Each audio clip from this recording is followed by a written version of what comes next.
The prophet Jesus, peace be upon him, is a chosen servant charged by God with calling people to the true path, just like all the other prophets. The life of this blessed person is full of miracles acknowledged by God, from his birth to his ascension to the sight of God.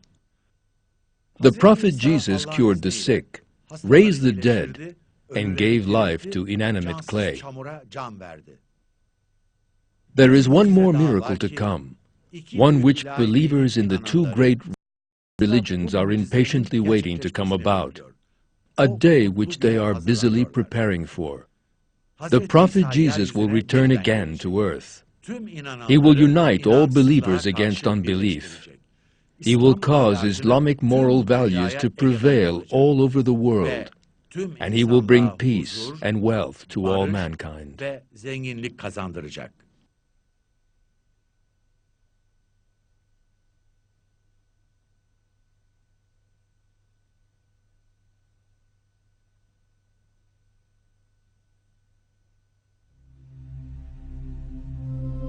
Mary was descended from the line of the prophet Abraham, one chosen by God.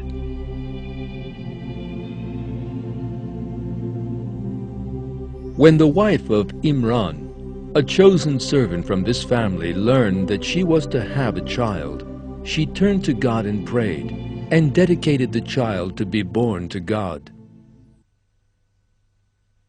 My Lord, I have pledged to you what is in my womb, devoting it to your service. Please accept my prayer. You are the all-hearing, the all-knowing.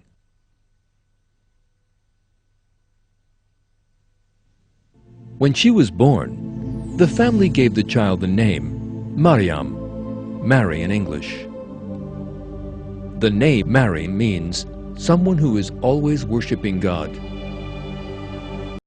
Other members of the family of Imran, Mary was also a devout servant with a sincere belief in and wholehearted devotion to God. Mary was most virtuous, a role model for all Muslim women. God chose Mary for a sacred duty. She was the blessed individual who would give birth to the prophet Jesus.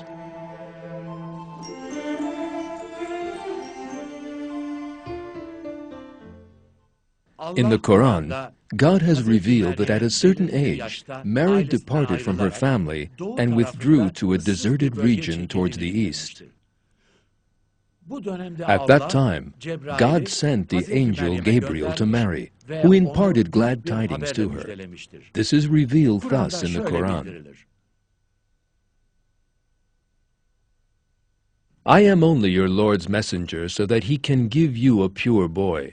She said, how can I have a boy when no man has touched me, and I am not an unchaste woman? Gabriel replied that God has the power to do anything, and that he needs only to say, be, and it is. Thus it was that by a miracle from God, Mary conceived the prophet Jesus, although untouched by human hand. The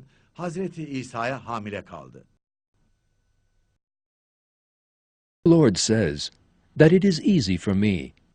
It is so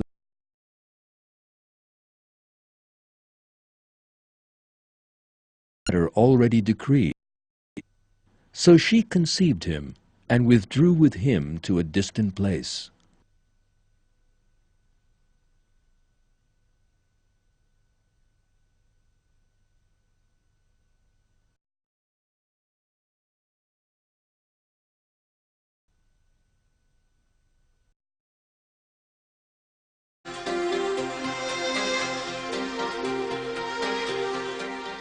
According to historical sources, the prophet Jesus was born in the city of Bethlehem in Palestine in 7-6 BC.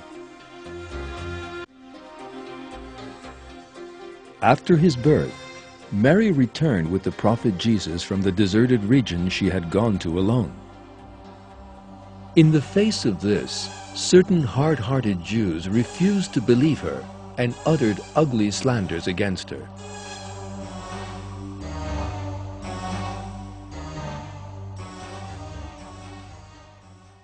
When confronted the situation, she turned to God and placed her trust in Him, knowing that He would help her against her people's accusations. God supported Mary and the prophet Jesus with miracles. The prophet Jesus in the cradle. This great miracle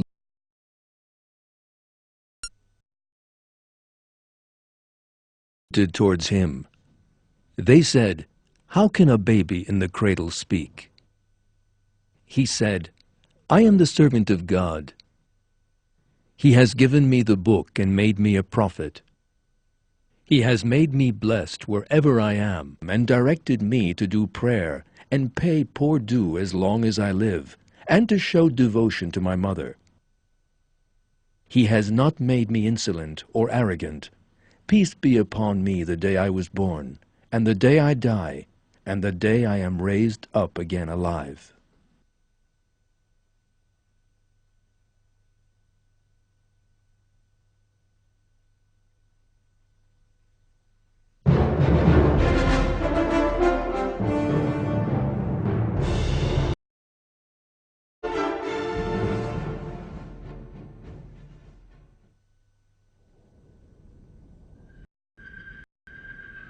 At the time when the prophet Jesus came into the world, Palestine was under the oppressive rule of the Roman Empire. Various within Jewish society which interpreted their religion in different ways. The great majority of people had turned away from the true religion revealed by God to the prophet Moses, and superstitious traditions and distortions were widespread in society. Moreover, the pagan Hellenic culture had also been.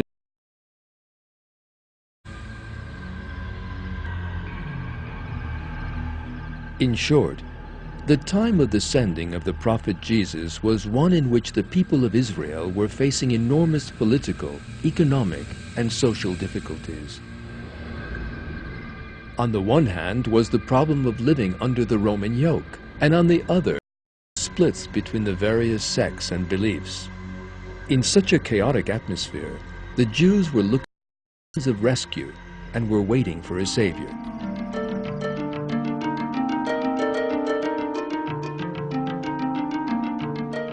God revealed a new book to the prophet Jesus, to lead the people to the true path and give them advice. That holy book was the gospel.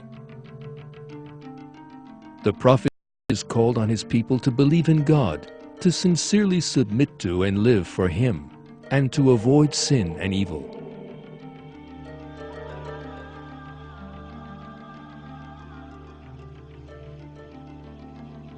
He reminded them that the life of this world was but transitory, and of the imminence of death.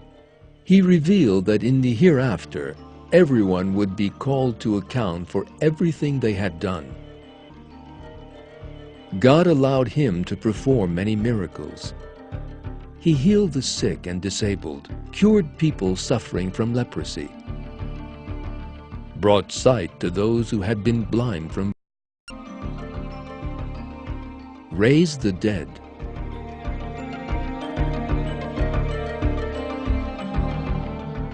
The marvels performed by the prophet Jesus as a blessing from God were a means by which many people came to believe. The prophet Jesus, a role model for all people with superior faith and moral values, explained that he had performed these miracles by the leave of God. According to the Bible, he always told the people he healed, "Your faith has saved you." However, despite the message communicated by the prophet Jesus, the superior intellect, moral values, and faith he demonstrated, and the miracles he performed by the leave of God, some people still persisted in their unbelief. They had no wish to turn away from their superstitious beliefs which they coveted for their personal interests. They devised a number of plots for him.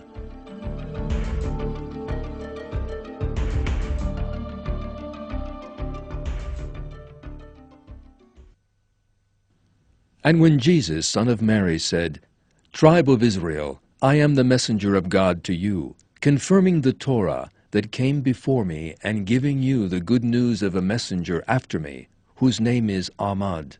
When he brought them the clear signs, they said, "This is downright magic."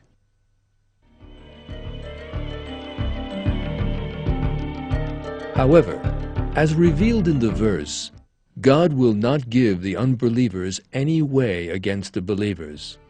The snares of the deniers for believers are condemned to be confounded, as was that laid for the prophet Jesus.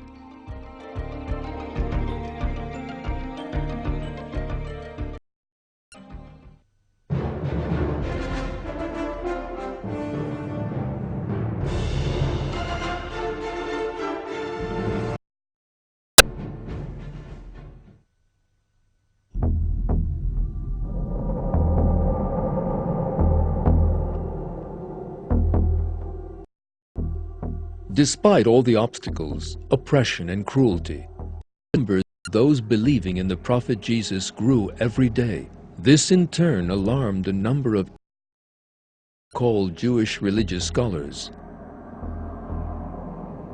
Those who believed in the prophet Jesus gradually split away from the deniers. Certain so-called Jewish religious leaders hostile to the prophet Jesus were determined to eliminate him and prepared a plan for that purpose. They had no right to condemn him to death themselves, so they incited the Roman administration against him and groundlessly accused him of working against Rome, as they knew that the Romans were particularly sensitive and ruthless when it came to political matters. The aim of the denial was death. However, God confounded this trap of theirs and raised the prophet Jesus into his sight. The prophet Jesus did not die and was not killed. All that happened was someone resembling him was shown to the deniers. This fact is revealed in the Quran.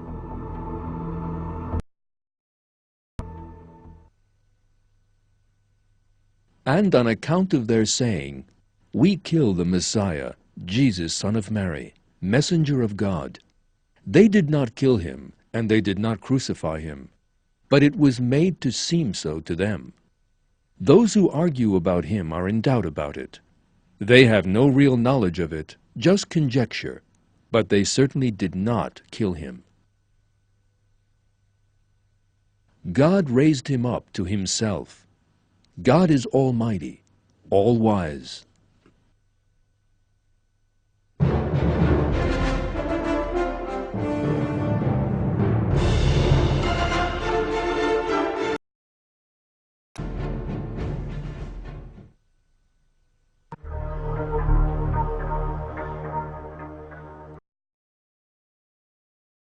Religious leaders who that Jesus crucified and killed him, but that he later came back to life and was raised to the heavens. Yet this is not the case.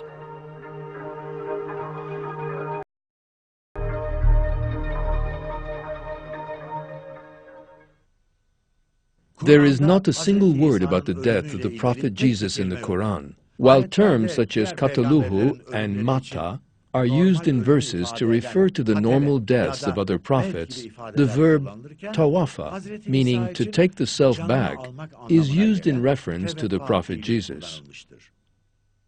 When God said, "Jesus, I will take you back, and raise you up to me and purify you of those who are disbelievers, and I will place the people who follow you above those who are unbelievers until the day of resurrection."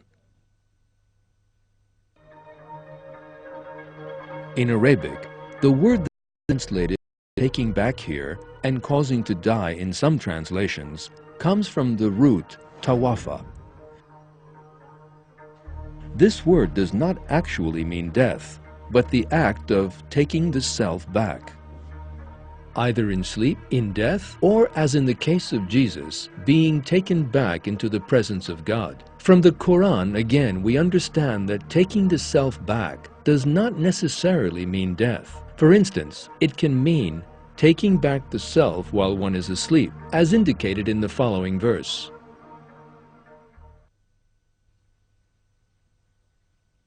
It is he who takes you back to himself at night, while knowing the things you perpetrate by day, and then wakes you up again, so that a specified term may be fulfilled.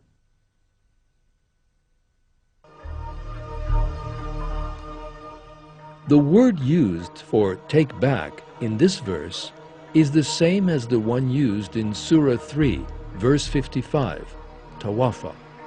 In other words, as is made clear in the verses, the Prophet Jesus did not die, but was raised into the sight of God.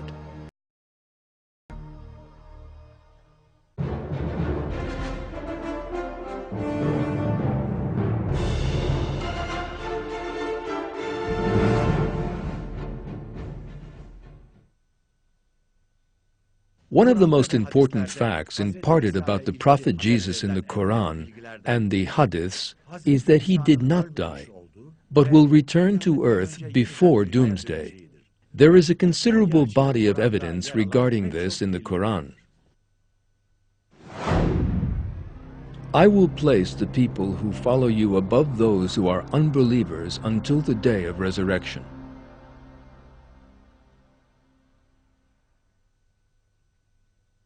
When God said, Jesus, I will take you back and raise you up to me, and purify you of those who are unbelievers, and I will place the people who follow you above those who are unbelievers until the day of resurrection. Then you will all return to me, and I will judge between you regarding the things about which you differed.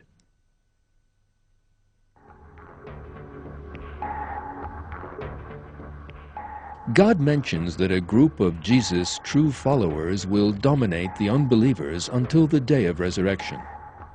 Yet to date, no such group has ever lived.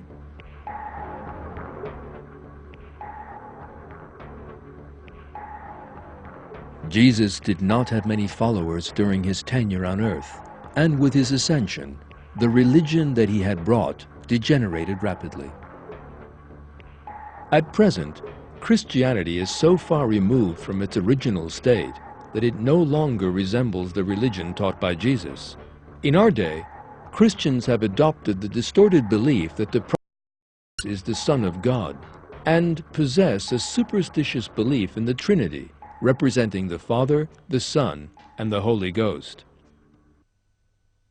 In this case, the verse, "And I will place the people who follow you above those who are unbelievers until the day of resurrection," carries a clear message. Those who genuinely follow the Prophet Jesus will appear when he returns to earth, and will be superior to the deniers until doomsday. God knows best.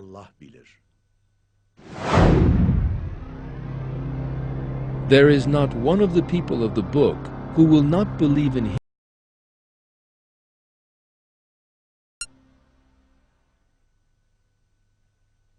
There is not one of the people of the book who will not believe in him before he dies, and on the day of resurrection he will be a witness against them.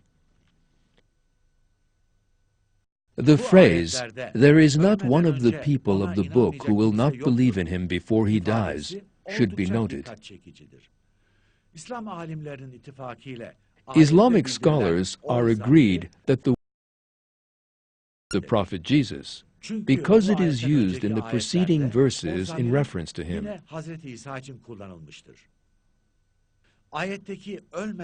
There is another noteworthy point in the expression "before he." What is being referred to here is the death of the Prophet Jesus. Yet the Prophet Jesus is not dead, but was raised into the sight of God.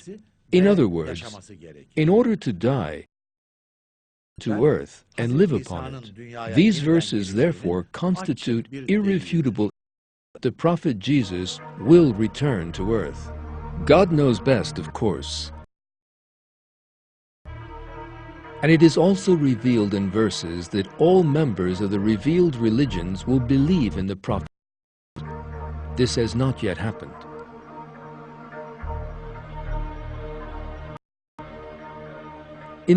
However, when the prophet Jesus descends again to earth, the people of the book will see and know him, will obey him as Muslims, and the prophet Jesus will bear witness for them in the hereafter. God knows best, of course.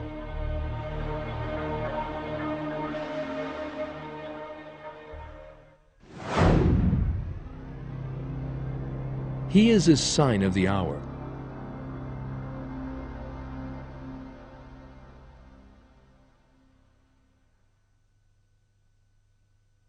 He is a sign of the hour, have no doubt about it. But follow me. This is a straight path.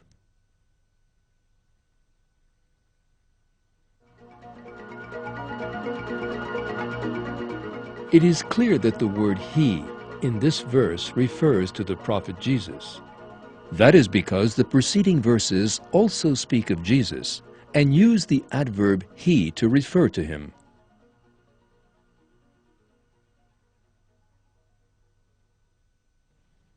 He is only a servant on whom we bestowed our blessing and whom we made an example for the tribe of Israel. Indeed, all commentators on the Quran and Islamic scholars agree that the he in these verses is the prophet Jesus.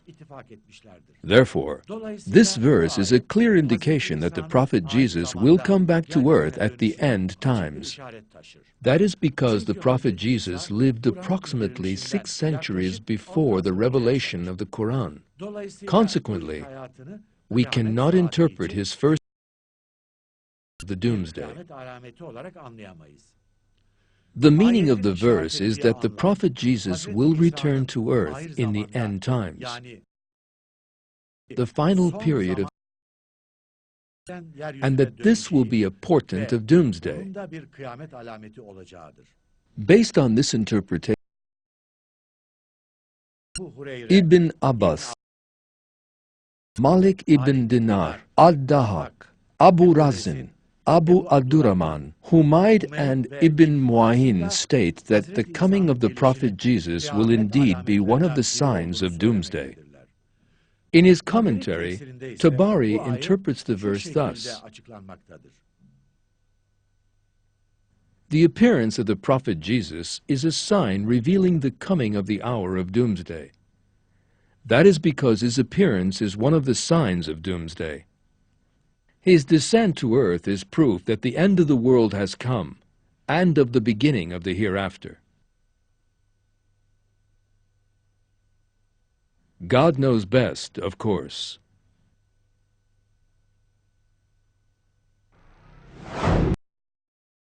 Teach him the book and wisdom, and the Torah and the Gospel.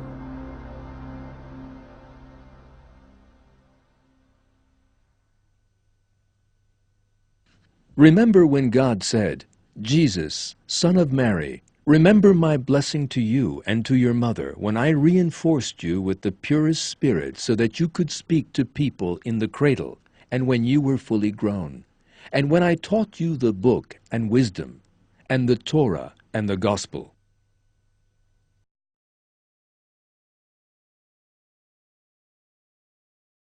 Teach Jesus the book, the Torah and the Gospel.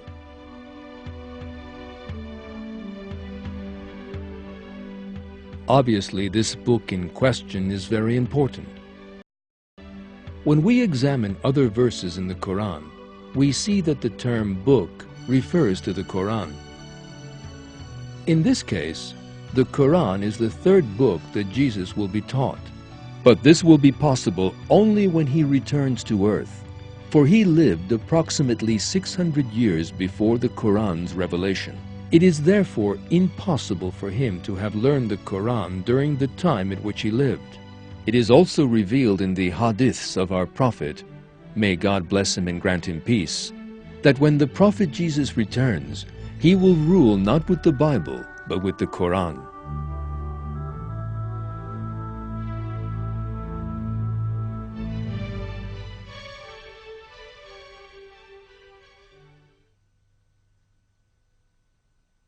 He will lead you according to the book of your Lord and the sunnah of your apostle.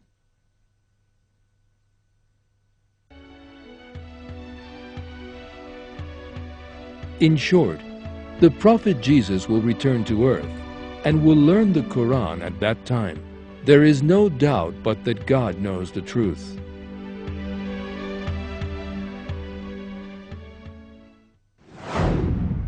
The likeness of Jesus in God's sight is the same as Adam.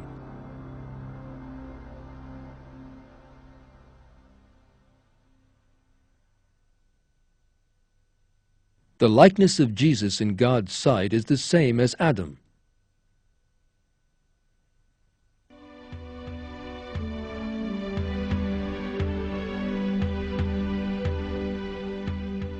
It is also possible that this verse too refers to the return of the Prophet Jesus. Muslim scholars who have written Quranic commentaries point out that this verse indicates the fact that both prophets did not have a father, for God created both of them with the command, "Be." However, the verse could also have another meaning.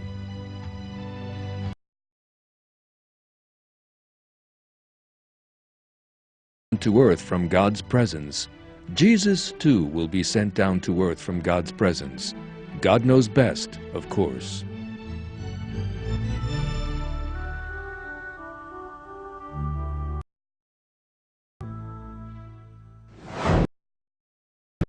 The day I was born, the day I die, and the day I am raised up again alive.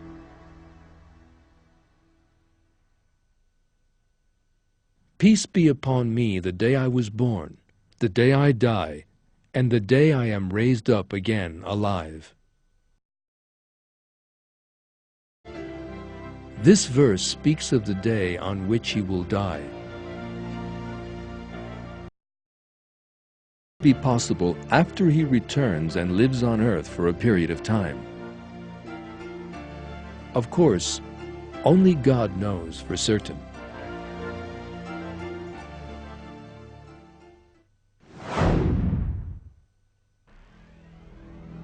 You could speak to people in the cradle, and when you were fully grown.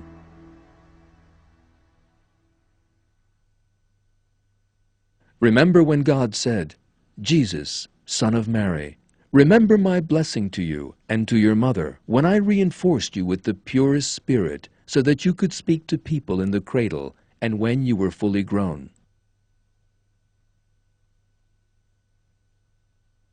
He will speak to people in the cradle and also when fully grown, and will be one of the righteous. Kalan, which is used only in these two verses, only in reference to Jesus, and to express Jesus' adulthood, means someone between the age of 30, someone who is no longer, someone who has reached. Islamic scholars agree that it denotes the age of 35 or above. Yet, based on hadiths, they state that Jesus was raised up to God's presence in his early 30s.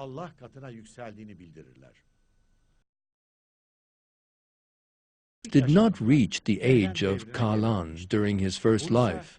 This may also indicate that he will return again to earth and live a second life. In the commentary of At-Tabari, Imam At-Tabari gives the following explanation of these verses. These statements indicate that in order to complete his lifespan and speak to people when fully grown, Jesus will come down from heaven. That is because he was raised to heaven when still young. Jesus will be recognized by the fact that he will have no relatives and that no one will know him.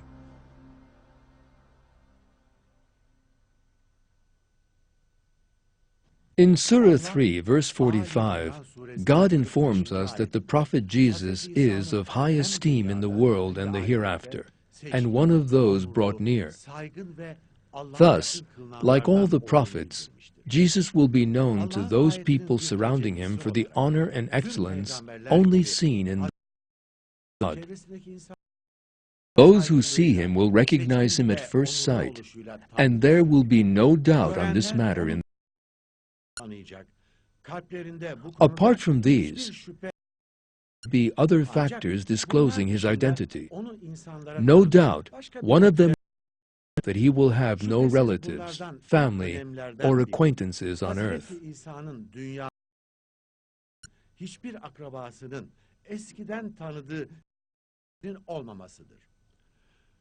Not a single person will come out and say, "I have known him before." Saw him when? These people are his family and relatives, simply because the people who knew him lived and died about 2,000 years ago.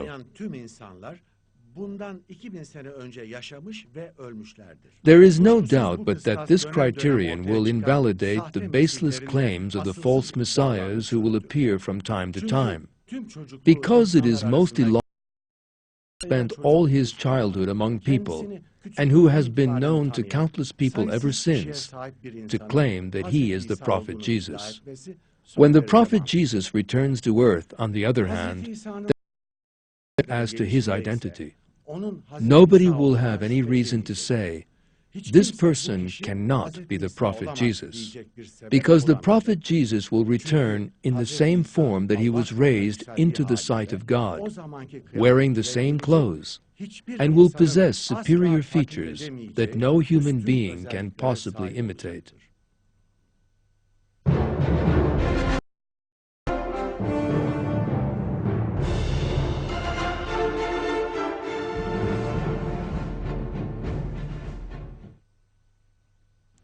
The proof so clearly revealed in the Quran and the developments being experienced on earth impart the most glad and holy tidings. It is certain that the prophet Jesus will be the end and to the true religion. This is great news for everyone on earth and a source of joy and enthusiasm.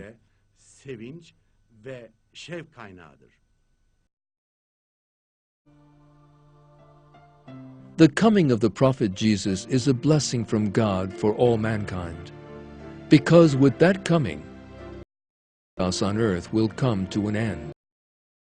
The values of the Quran will prevail everywhere, and the most superior age in all regards will begin.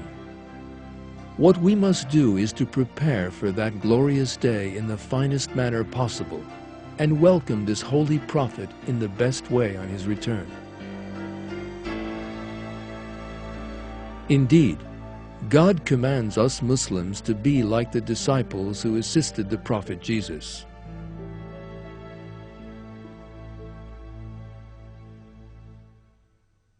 You who believe, be helpers of God, as Jesus, son of Mary, said to the disciples, "Who will be my helpers to God?" The disciples said, "We will be the helpers of God." One faction of the tribe of Israel believed and the other disbelieved. So we supported those who believed against their enemy, and they became victorious.